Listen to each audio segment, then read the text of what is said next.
Hi, my name is Richard Miller and I'll be talking you through this SHRA Masterclass on risk management. This short presentation will cover why risk management is an important part of your overall project management, the different types of risk that need to be considered, developing a risk management plan that covers how you will do risk management, and creating a risk register that provides a regularly updated snapshot of the risks you have identified and how you will deal with them. Finally, I will talk a little bit about specific SHGH project risks and offer you a selection to get you started. So why do we need to worry about risk management? We have a good project plan that covers everything we need to do. Why do we need a specific risk management plan and risk register? The problem is, unless you try and think the unthinkable and reduce the avoidable risks, problems can emerge out of the blue that completely derail your project. For example, the Airbus A380 came into service in 2007 after major delays. This is a huge complex plane with 100,000 different wires covering 530 kilometers, performing over 1,000 separate functions. When they tried to install the wiring looms into the first airframes, they turned out to be too short. Fixing the problem ultimately cost over $6 billion in delays and additional costs. How could such a mistake be made? The aircraft design was a collaboration between 16 sites across 4 countries. Computer-aided designs for various subsystems were shared and integrated into a digital mock-up of the final aircraft. That should have meant that everyone was working to the same design all the time. Unfortunately, different design groups were using different versions of the same CAD system. And those different versions used different algorithms for calculating the length and the bend radius of the wires. As a result, when everything was integrated into the final digital model, it looked okay, but on the factory floor it wasn't. The decision to allow engineers to use different software versions for speed and familiarity ultimately cost billions. So think about your own projects. If you are in a consortium or working with a complex supply chain, how do you know that you're sharing the same information? How can you ensure that information is flowing properly? An equally sorry tale is the NHS IT system. Started in 2002, it was the largest public sector IT program ever attempted in the UK. It was cancelled in 2011, having failed comprehensively at a cost of over £10 billion. What went wrong? Well, so many things. The project did not consult the key stakeholders on the real needs. It wasn't designed to fit in with the actual work patterns. In the rush to delivery, there was an unrealistic timetable, insufficient primary work, and a failure to check progress against expectations or to test systems. And to try and deliver quickly, the government opted for a highly centralized program. And perversely, this slowed everything down. And the specification was never properly nailed down, and this led to many project variations that added cost and time. This project was an object lesson in what happens when you make no allowance for obvious risks and have no backup plan. And unlike the A380, this project could not be saved. Moving a bit closer to buildings and retrofit, this is a picture of the Ronan Point disaster. In 1968, one of the residents in this newly opened tower block went to the kitchen to put the kettle on the gas cooker to make some tea. As she struck a match, there was an explosion that blew out one of the walls of the flat. Since this was a structural load-bearing wall, all of the flats above collapsed. 4 people died and several were injured. It wasn't even a particularly big explosion. The lady was blown across the kitchen away from the failing wall and survived. Even the cooker survived and she took it to her new home. It later turned out that these walls were not even strong enough to survive a good storm. Somebody wasn't thinking through the risks or doing the calculations properly. And this is Grenfell Tower. No doubt the current public inquiry will identify risks that were not considered, were downplayed, or ignored. So thinking about risks and managing risks throughout the project is a key part of delivering success. So what does BEIS expect from you? They take risks seriously and expect you to be on top of them. So these are some quotes from the guidance notes and the application form. You will have a quarterly meeting with BEIS where you will discuss risks and their management. They expect you to have a specific process for managing the risk of fraud. 35% of the total assessment marks go on delivery assurance, and part of that section of the application form specifically includes risks and risk management. A risk register is a required application annex, and they expect you to note any contracts that have not been finalized on the risk register, together with actions to resolve and dates. Without a risk management plan and a risk register, you are not going to get funded. So let's talk separately about the risk management plan and the risk register. Although they are often considered interchangeable, they are not. The risk management plan is about how you will identify risks, assess their impact, and plan and manage efforts to reduce them. The risk management plan is about how. It can be generic and will apply to all of your projects. The risk register is a snapshot of the specific risks for a specific project, how important they are, and what you plan to do about it. So the risk management plan covers these kinds of issues. How will you assess risk? Who's going to carry out that assessment? What criteria will they use? When will you review and update? How often? How will you decide upon mitigation actions to reduce those risks? And who is going to be responsible for delivering those actions? It's not complicated, but it does need to be written down and everyone needs to understand it. In contrast, the risk register is a picture of where the project risks lie now, and it will change as the project evolves. Some issues will be dealt with, some will fade away, some will increase in importance, and new problems will be discovered. It is useful to think about risks in two dimensions. What is the probability of the event happening, high or low? And what is the impact if it does happen, high or low? This gives us 4 quadrants.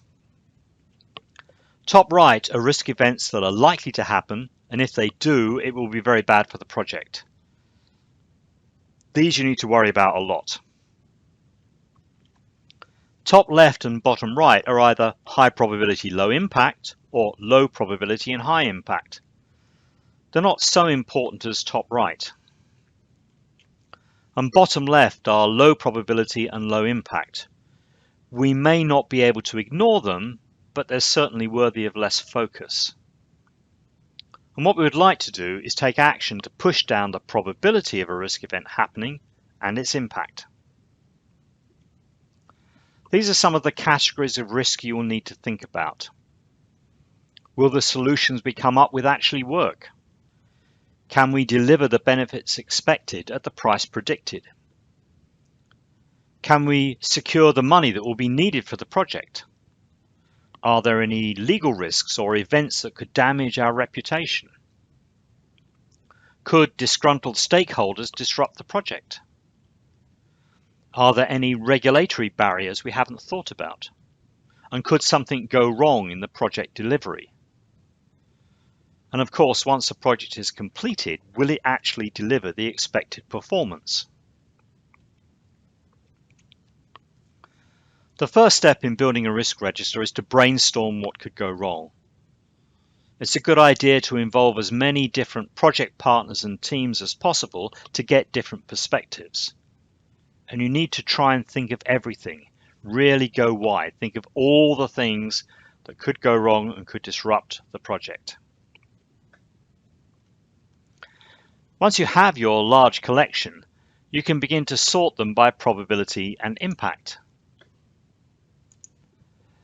Combining your two assessments, you can provide an overall score. So you will think about how likely is this to happen, maybe red, amber, green, high, medium, low. Similarly with the impact, how much effect would it have on the project, and then you can combine those into a score. Traditionally, the score is usually taken as the higher of the probability and impact, so to pick out the more important issues. When thinking through the potential impacts, it's important not just to look at the direct impacts on the specific task, but to think about consequential effects. How will it affect other parts of the project? It's like a racing car crashing. A failure of one component changes the handling and steering, causes the car to hit a barrier, damaging more parts. The car becomes undrivable. A cascade failure. These can be hard to spot and need someone with an overview of the whole project. It's a problem that when you have focused teams and silos with their heads down delivering, that can actually make the problem of spotting the interaction between different risks much harder. Once you've assessed the probability and impact, you know whether this particular risk is a high priority or not. And then starting with the high priority risks, you need to work out what your mitigation action plan is for each one. How can you reduce the risk, either by reducing the probability or the impact? This last column is important but often gets forgotten. Who is accountable for that mitigation plan? If you don't know who is accountable, how will you know whether it's been done? And at least internally, it's worth combining this column of the risk register with the RACI charts that we discussed in the consortium forming and skills and teams masterclasses. As an example, imagine that a critical component of your retrofit intervention is only available from a single supplier. Clearly a high impact risk if you are dependent on that supplier, and maybe a high probability risk if you doubt their financial stability or there are rumors about manufacturing problems. So you have to develop a plan. You can reduce the risk by redesigning the retrofit that uses components sourced from multiple suppliers, thus reducing the impact, or maybe by pre-buying and warehousing the key component ahead of your project, reducing the probability effect. Your risk register must not be static. Your project is constantly changing. Both the probability and impact of a risk event change as new information becomes available. Some risks will fall off the list as not worth worrying about anymore, and brand new risks will emerge that you hadn't necessarily thought about. The risk register is a living document that must be constantly updated. And in your quarterly meetings with BEIS, they will be expecting to see that risk register evolving. If it looks static, it's a worrying sign for them. It's a red flag. So here is an initial starter for 10 of risks relevant to large-scale retrofit projects. It's not exhaustive, and you'll have to think hard about your own project and your own situation, but I hope it will get you going. So getting approvals, internal approvals, approvals from planning, utilities, highways. Who do you need approvals from, and what happens if it's delayed or you don't get it? Project management issues, budget risks, timing. This project has to be delivered quickly. What are the timing risks? And procurement, can you deliver fast enough? Governance risks associated with decision making, the management of funds, fraud, the management of a consortium. Supply chain, thinking about possible risks to materials, manpower and skills. What happens if you can't source what you need in a timely fashion, or if the prices and availability change? There are people risks. You've got your residents that need to be happy. You've got neighbours, potentially leaseholders. There are right to buy properties maybe dispersed through your stock. People need to be brought on board and need to be happy with your plan. There are risks in ignoring them. And then the design itself, the cost, its performance, will it work? Issues like ventilation and damp, potential downsides of the work that you're doing. Installation risks, the job not being done correctly, contractors making mistakes, poor quality control, the need for rework and to go back and revisit properties that have already been upgraded. And then the handover process. The communication, snagging, making sure residents are aware of what you have done and aware how to operate a property that's probably working rather differently. The way that you operate a house that has an air source heat pump is different to the way that you operate a house with a gas boiler. Their response times, their peak outputs are very, very different. And then the monitoring and evaluation of the work you've done. What's the risk of being able to secure access to the properties to continue the monitoring after the work's done? What about performance gaps where it doesn't deliver what you expected? What about user satisfaction? So putting it all together and summarizing what we've covered, risk management is a key part of a successful project. Unmanaged risks can derail your project. The assessors want to see your risk management plan and register. It's a key part of the application process, and it's a key part of the monitoring of the project that BEIS will be doing. So you need to brainstorm ways your project could go wrong. And you have to go quite wide, be quite inventive in coming up with problems. You then need to sort those by probability and impact, so you've got a sense of the priorities of the risks that you have to handle. And then for those priority risks, how can you reduce that risk?